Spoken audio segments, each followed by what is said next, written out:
مسلمان کے کام آنا، ایک دوسرے کے دکھ سکھ میں شریک ہونا، ایک مومن کی مدد کرنا، اس کے ساتھ بھلائی کرنا، یہ اللہ کو بہت زیادہ پسند ہے۔ جو اپنے مسلمان بھائی کے کام آتا ہے، اس کی مدد کرتا ہے، خواہ وہ مدد کسی بھی لحاظ سے ہو، لیکن انسان کو اجر اور ثواب اسی صورت میں حاصل ہوتا ہے کہ مدد کرنے والے کا مقصد صرف اور صرف اللہ کی رضا ہونی چاہیے، کسی رکھ رکھاؤ کی بنیاد پر نہیں ہونی چاہیے، جس کو ہم عام طور پر سماجی خدمت بھی کہتے ہیں۔ اپنے معاشرے کی خدمت کرنا یہ بہت زیادہ اجر و ثواب کا کام ہے۔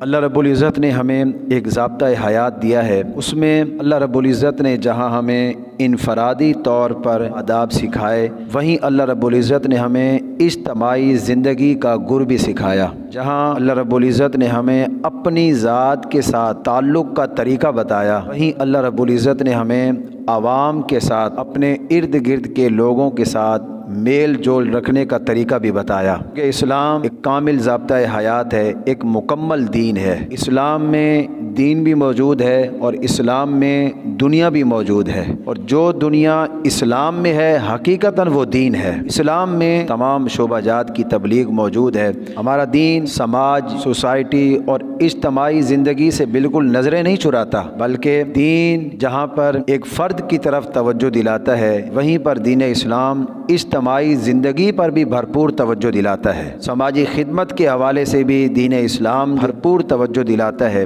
اگر ہمیں اپنی سوسائٹی کے اصول کے لحاظ سے کچھ سیکھنا ہے تو اس میں بھی ہمیں چاہیے کہ ہم قرآن و حدیث سے رہنمائی لیں۔ قرآن مجید فرقان حمید کی سینکڑوں آیات ایسی ہیں جو براہ راست سماج کی اصلاح کے ساتھ جن کا تعلق ہے، اور نبی اکرم صلی اللہ تعالی علیہ وسلم کے ہزاروں فرامین ایسے ہیں جو تمام تر مفاہیم کے ساتھ سماج کی خدمت کو بیان کر رہی ہے۔ زندگی گزارنے کے لیے انسان کو سوسائٹی کی ضرورت ہوتی ہے، سماج کی ضرورت ہوتی ہے۔ زندگی کے دفاع کے لیے بھی انسان کو سماج کی ضرورت پڑتی ہے۔ لہذا یہ غذائی ضروریات، دفاعی ضروریات، بقائے نسل اور اصلاح نسل کی ضرورت پر بڑی بڑی چیزیں ہیں جو انسان کو اس بات کی طرف متوجہ کرتی ہیں کہ اسے سماج کی بے حد ضرورت ہے۔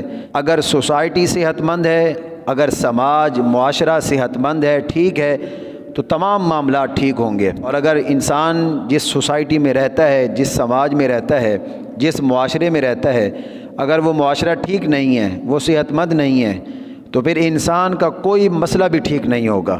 بندے کی زندگی تو گزر جاتی ہے، اسلام نے جو سماج کا انداز ہمیں دیا ہے، زندگی اس میں بھی گزرتی ہے۔ اور جو بندہ اسلام کو پس پشت ڈال کر کسی دوسری سوسائٹی میں رہنا چاہتا ہے، زندگی وہاں بھی گزر جاتی ہے۔ لیکن جو سوسائٹی، جو سماج اسلام کے عقائد و نظریات کے مطابق ہو، اس معاشرے، اس سوسائٹی میں جب انسان کی زندگی گزرتی ہے تو وہ زندگی شرمندگی میں نہیں گزرتی بلکہ اللہ کی بندگی میں گزرتی ہے۔ اسلام ہمارے سماج کا بانی ہے، ہمیں اپنی سوسائٹی کو، اپنے معاشرے کو اسلام شریعت کے دائرے میں ڈھالنا ہے۔ بہترین انسان اور بہترین کام کیا ہے؟ مومن کی ایک مدد کرنا، کسی مسلمان کے کام آنا، اس کے دکھ سکھ میں شریک ہونا، تکلیف کے وقت اس کے ساتھ کھڑے ہونا، یہ اللہ کو کتنا پسند ہے۔ حضرت عبداللہ بن عمر فرماتے ہیں، ایک شخص حضور کی خدمت میں آیا، عرض کی، یا رسول اللہ صلی اللہ تعالی علیہ وسلم، ای الناس احب الی اللہ تعالی،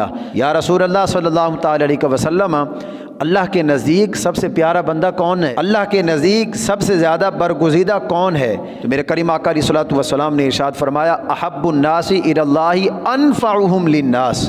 حضور نے فرمایا، جو بندہ لوگوں کو سب سے زیادہ نفع پہنچاتا ہے، اللہ اسے سب سے زیادہ محبت فرماتا ہے۔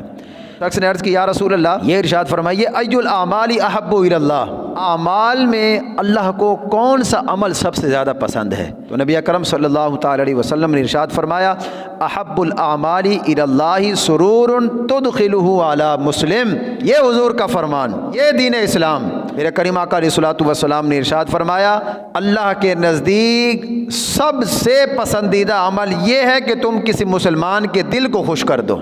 جب تم کسی مسلمان کو خوش کرو گے، اس کی کسی تکلیف کو دور کرو گے، اس کے غم کو مٹانے کی کوشش کرو گے، وہ کسی مصیبت میں ہے، اس کی مصیبت کو دور کرو گے، وہ اس کو کسی چیز کی حاجت ہے، اللہ نے تمہیں نوازا ہے تو اپنے مسلمان بھائی کی حاجت کو پورا کرو گے۔ جو تمہارا ہاتھ کسی مومن کی حاجت کو دور کرنے اور اس کا کام بنانے کے لیے اٹھے گا، وہ ہاتھ اللہ کو بڑا پسند ہے۔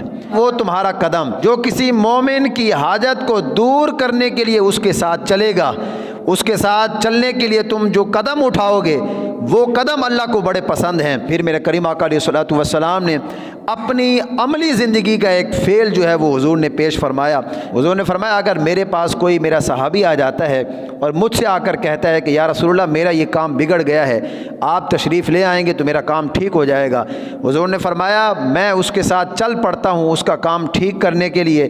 تو حضور نے فرمایا میرا اس کے ساتھ چلے جانا مجھے اس بات سے زیادہ پسند ہے کہ میں اپنی مسجد میں اعتکاف بیٹھا رہوں۔ کریم آقا علیہ الصلوۃ والسلام اس بات کو واضح فرمانا چاہتے تھے کہ اسلام صرف دین کا نہیں ہے بلکہ اسلام دنیا کا نظام بھی ہے، اور اسلام صرف مسجد کا نہیں ہے بلکہ یہ بازار کا نظام بھی ہے۔ حضور نے پھر سماج کے لیے اپنی خدمت کو پیش کرتے ہوئے حضور نے اپنے صحابہ کو اور قیامت تک کے لیے مومنین کو جو ہے ایک سبق دیا کہ اگر ایسا وقت آ جائے کہ انسانیت کٹ مر رہی ہو، اگر ایسا وقت آ جائے کہ کوئی بھوکا ہو، کوئی پیاسا ہو، کوئی کسی بیماری میں مبتلا ہو، اور تمہیں اللہ نے یہ موقع دیا ہے، اللہ نے تمہیں نوازا ہے، اور تم ایسا نہ کرو کہ اس کی مدد کو چلے جاؤ بلکہ مسجد میں بیٹھے رہو، نفلی عبادت کرتے رہو، اور یہ سوچو کہ ہمارا رب ہم سے راضی ہو جائے گا۔ مسلمان بھوکا مرتا رہے، مسلمان پیاسا مرتا رہے، وہ اس کی بیماری کو دور کرنے کے لیے تم کوئی کوشش نہ کرو، اور مسجد میں نفلی عبادت پہ عبادت کرتے رہو، سجدے پہ سجدے کرتے رہو، اور یہ سوچتے رہو کہ ہمارا رب ہم سے راضی ہو جائے گا۔ فرمایا نہیں نہیں نہیں، تمہارا رب تم سے راضی نہیں ہوگا بلکہ تمہارا رب تم سے ناراض ہوگا۔